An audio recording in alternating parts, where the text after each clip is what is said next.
Good morning. It's time now for Winging It Buffalo Style. I'm Diana Fairbanks. And I'm your CW star, Matt Snyder. And did you know today is National Eggs Benedict Day? Who knew, right? Well, we did, and we're going to talk with a new chef, Chef Dustin from Shango. He's going to help us make some amazing Eggs Benedict for you. Plus, we'll learn about the man behind some of the most popular shoes on the market and why he wants everyone to go barefoot today. Well, we're also going to talk about, of course, the story making major headlines today. We're talking about what happened in Boston and the situation there. We're also going to be speaking with a major news commenter, Emmy Award-winning journalist Rita Cosby. That's coming up in just a little bit. She's going to give us some insight on that and tell us why she's in Buffalo today.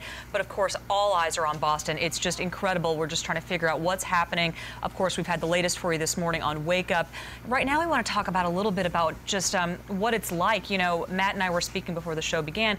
I've done 3 marathons. I've never qualified for Boston. And for runners, though, the Boston Marathon is such a special event. You do have to qualify for Boston. You either qualify by being really fast or qualify on a charity exemption.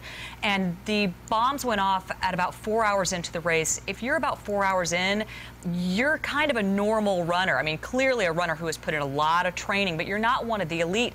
A lot of these people who are finishing at the 4-hour mark are people who are running for charity. I mean, these are really people who've not only given their time and their training, but are also reaching out above and beyond and doing this for charity for all reasons. You know, their friends and family in the stands waiting for them to cross the line. If you've ever done any kind of a sporting event where your friends and family are there, you know what it's like to have them there supporting you and how important that is.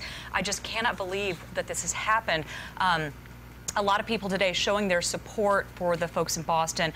Blue and yellow, those are the colors of the Boston Marathon. That's an easy way to do that. Also, there's an effort to get out there and wear your race T-shirts and to support people that way. A lot of retweets are out there. If you see it on my Twitter feed, there's a way you can retweet a certain tweet from the Boston Marathon. They'll raise $1 per retweet. A lot of things happening. And I know this Sunday there's going to be a solidarity run in Delaware Park. We don't have all of the information on this, but we do know that it's going to be this Sunday from 9 until noon. Delaware Park. The weather was supposed to be perfect for that, right around 55 degrees, no rain in sight. I think a lot of runners in Buffalo really want to reach out, and you don't have to run for 4 hours. You can run and come and do a lap. You can come and do, 50 yards if that's what you want to do. But I think a lot of folks are just really itching to get out there and do something, anything.